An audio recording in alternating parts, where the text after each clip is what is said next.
നമസ്കാരം. അമേസിംഗ് അക്കാഡമിക്സിലേക്ക് സ്വാഗതം. സ്കോളർഷിപ്പ് സീരീസിലെ അടുത്ത സ്കോളർഷിപ്പായ ഓൾ ഇന്ത്യ മഹീന്ദ്ര ടാലൻറ്റ് സ്കോളർഷിപ്പിനെ കുറിച്ചാണ് ഇന്ന് പറയുന്നത്. 1995 എസ്റ്റാബ്ലിഷ്ഡ് ആയ KC മഹീന്ദ്ര എഡ്യൂക്കേഷൻ ട്രസ്റ്റിൻ്റെ കീഴിൽ വരുന്നതാണ് ഈ സ്കോളർഷിപ്പ്. ഇത് ജോബ് ഓറിയൻറ്റഡ് കോഴ്സിന് എൻകറേജ്മെൻറ്റ് നൽകുക എന്നുള്ള ഉദ്ദേശത്തോടു കൂടി തുടങ്ങിയൊരു സ്കോളർഷിപ്പാണ്. ഇത് ഡിപ്ലോമ പഠിക്കുന്ന കുട്ടികൾക്കാണ് ഈ സ്കോളർഷിപ്പിൻ്റെ പ്രയോജനം ലഭിക്കുക. അതായത് ഇക്കണോമിക്കലി വീക്കർ ആയിട്ടുള്ള കുട്ടികൾക്ക് ഡിപ്ലോമ കോഴ്സ് പഠിക്കുന്നതിന് വേണ്ടി നൽകപ്പെടുന്ന ഒരു സ്കോളർഷിപ്പാണിത്. സ്കോളർഷിപ്പ് എമൗണ്ട് എന്ന് പറയുന്നത് 10,000 റുപ്പീസാണ് പെർ ആനം നൽകുന്നത്. ഇത് ഇന്ത്യയിൽ മൊത്തം 550 കുട്ടികൾക്കാണ് ഒരു വർഷം നൽകുന്നത്. ഇത് ഓൾ ഇന്ത്യ ബേസിൽ നൽകുന്ന ഒരു സ്കോളർഷിപ്പാണ്. ഇതിൻ്റെ എലിജിബിലിറ്റി ക്രൈറ്റീരിയ എന്തൊക്കെയാണെന്ന് നമുക്ക് നോക്കാം. SSLCയോ അതല്ല ഹയർ സെക്കൻഡറിയോ 60% മേളിൽ മാർക്ക് വാങ്ങി പാസ്സായിട്ടുണ്ടായിരിക്കണം. ഏതെങ്കിലും ഒരു ഗവൺമെൻറ് പോളിടെക്നിക്കിലോ അതല്ലെങ്കിൽ ഒരു ഗവൺമെൻറ് റെക്കഗ്നൈസ്ഡ് പോളിടെക്നിക്കിലോ ഫസ്റ്റ് ഇയർ ഡിപ്ലോമ പഠിക്കുന്ന ഒരു വിദ്യാർത്ഥി ആയിരിക്കണം.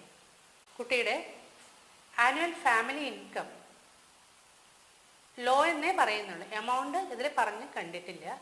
ലോ ഫാമിലി ഇൻകം എന്നാണ് പറയുന്നത്. ഇനി പ്രത്യേകം നോട്ട് ചെയ്യേണ്ട കാര്യം, ഇതിൽ പെൺകുട്ടികൾക്ക് പ്രിഫറൻസ് നൽകുന്നുണ്ട്. അതുപോലെ തന്നെ ലോ ഇൻകം ഗ്രൂപ്പ് ഫാമിലിയിലെ കുട്ടികൾക്ക് പ്രിഫറൻസ് ഉണ്ട്. ഡിഫറെൻ്റ്ലി ഏബിൾഡ് ചിൽഡ്രനും അതുപോലെ തന്നെ children of armed forces personnel or central armed police ഫോഴ്സസിൽ വർക്ക് ചെയ്യുന്ന രക്ഷിതാക്കളുടെ കുട്ടികൾക്ക് പ്രിഫറൻസ് നൽകുന്നുണ്ട്. ഇതിൻ്റെ ആപ്ലിക്കേഷൻ ഓൺലൈനായിട്ട് ഫില്ല് ചെയ്യേണ്ടതുണ്ട്. അതിൻ്റെ കൂടെ സപ്പോർട്ടിംഗ് ഡോക്യുമെൻറ്റ്സും വെക്കേണ്ടതുണ്ട്. അതായത് നിങ്ങളുടെ മാർക്ക് ലിസ്റ്റും അതുപോലെ നിങ്ങളുടെ ഐഡൻറ്റിറ്റി പ്രൂഫും പിന്നെ നിങ്ങളുടെ ഇൻകം സർട്ടിഫിക്കറ്റും ഇതെല്ലാം നിങ്ങൾ അപ്ലോഡ് ചെയ്യേണ്ടതുണ്ട്. അതുകൂടാതെ ഇതിൻ്റെ ഒരു സോഫ്റ്റ് കോപ്പി കയ്യിലെടുത്ത് വെച്ചാൽ വെരിഫിക്കേഷൻ സമയത്ത് എളുപ്പമായിരിക്കും. ഇതിൻ്റെ ഡോക്യുമെൻറ്റ്സ് എന്തൊക്കെയാണ് നിങ്ങൾ അപ്ലോഡ് ചെയ്യേണ്ടതെന്ന് നോക്കാം. നിങ്ങൾ ഈ വർഷം ഡിപ്ലോമയ്ക്ക് അഡ്മിഷൻ എടുത്തിട്ടുണ്ടെങ്കിൽ അതിൻ്റെ പ്രൂഫ് വേണം. Proof of admission to a polytechnic. അടുത്തത് ഒരു ടെസ്റ്റിമോണിയലാണ്, അതായത് ഒരു റെക്കമെൻഡേഷൻ ലെറ്റർ വേണം. അത് നിങ്ങളുടെ ടീച്ചറിൽ നിന്നോ അല്ലെങ്കിൽ ഏതെങ്കിലും ഒരു എംപ്ലോയറിൽ നിന്നോ വാങ്ങാവുന്നതാണ്.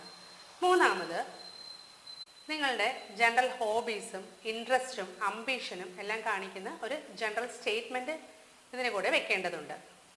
പിന്നീട് വേണ്ടത് മാർക്ക് ലിസ്റ്റിൻ്റെ കോപ്പിയാണ്. നിങ്ങൾ 10th കഴിഞ്ഞാണ് ഡിപ്ലോമയ്ക്ക് പോകുന്നതെങ്കിൽ അതിൻ്റെ കോപ്പി, അതല്ലെങ്കിൽ 12th കഴിഞ്ഞിട്ടാണെങ്കിൽ 12th മാർക്ക് ലിസ്റ്റിൻ്റെ കോപ്പി. പിന്നെ ഫാമിലിയുടെ ഇൻകം സർട്ടിഫിക്കറ്റ്, ഒരു ക്യാൻസൽഡ് ചെക്കോ അതല്ലെങ്കിൽ നിങ്ങളുടെ പാസ്ബുക്കിൻ്റെ ഫ്രണ്ട് പേജോ. പിന്നെ നിങ്ങളുടെ ഐഡൻറ്റിറ്റി തെളിയിക്കാനായിട്ട് നിങ്ങളുടെ ആധാർ കാർഡിൻ്റെ ഒരു കോപ്പി. ഇത്രയൊക്കെയാണ് നിങ്ങൾ ഡോക്യുമെൻറ്റ്സ് ഇതിൽ അപ്ലോഡ് ചെയ്യേണ്ടത്. അതുകൂടാതെ ഇതിൻ്റെ സോഫ്റ്റ് കോപ്പിയും വെരിഫിക്കേഷന് വേണ്ടി എടുത്തു വെക്കേണ്ടതാണ്.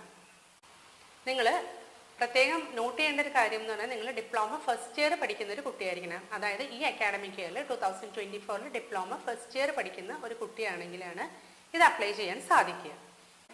ഇത് അപ്ലൈ ചെയ്യേണ്ടത് ഓൺലൈനായിട്ടാണ്. ഓൺലൈൻ അപ്ലൈ ചെയ്യാനുള്ള ലിങ്ക് ഞാൻ പറയാം.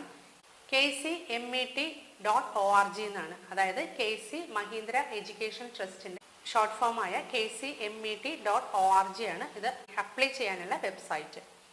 പല സംസ്ഥാനങ്ങളിലും ഇതിൻ്റെ ആപ്ലിക്കേഷൻ എല്ലാം ക്ലോസ് ചെയ്ത് കഴിഞ്ഞു. ഇനി കേരളത്തിലും 2-3 സംസ്ഥാനങ്ങളിൽ മാത്രമേ ഈ ആപ്ലിക്കേഷൻ ഇപ്പോൾ ലൈവായിട്ടുള്ളൂ. അപ്പോൾ ഇത് അപ്ലൈ ചെയ്യേണ്ട ലാസ്റ്റ് ഡേറ്റ് എന്ന് പറഞ്ഞാൽ October 10th ആണ്.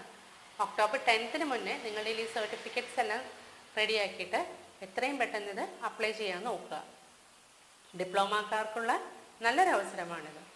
പ്രത്യേകിച്ചും പെൺകുട്ടികൾക്കും അതല്ലെങ്കിൽ ഫിസിക്കലി ഡിസേബിൾഡ് ആയിട്ടൊക്കെയുള്ള കുട്ടികളും ലോ ഇൻകം ഗ്രൂപ്പിൽ വരുന്ന കുട്ടികൾക്കൊക്കെ ആണെങ്കിൽ നിങ്ങളുടെ പഠന കാലയളവിൽ ലഭിക്കാൻ പറ്റുന്ന നല്ലൊരു സ്കോളർഷിപ്പാണിത്. അപ്പോൾ എല്ലാവരും പ്രത്യേകം നോട്ട് ചെയ്ത് എത്രയും പെട്ടെന്ന് അപ്ലൈ ചെയ്യാൻ നോക്കുക. ഈ വീഡിയോ കണ്ട് അപ്ലൈ ചെയ്യുന്ന എല്ലാവർക്കും തന്നെ ഈ സ്കോളർഷിപ്പിൻ്റെ ആനുകൂല്യം ലഭിക്കട്ടെ എന്ന് ഞാൻ ആശംസിക്കുന്നു. നിങ്ങൾക്ക് ഈ സ്കോളർഷിപ്പ് അപ്ലൈ ചെയ്യാനായിട്ട് എന്തെങ്കിലും സംശയം ഉണ്ടെങ്കിൽ കമൻറ്റ് ബോക്സിലൂടെ എഴുതി ചോദിക്കാവുന്നതാണ്. ഞാൻ അതിനെല്ലാം ഡീറ്റെയിൽഡായിട്ട് മറുപടി പറയുന്നതായിരിക്കും. അപ്പോൾ ഇത്രയല്ല ഇന്നത്തെ വീഡിയോയിൽ. അടുത്തൊരു സ്കോളർഷിപ്പുമായിട്ട് നമുക്ക് വീണ്ടും കാണാം. Until then, bye from Team Amazing Academy.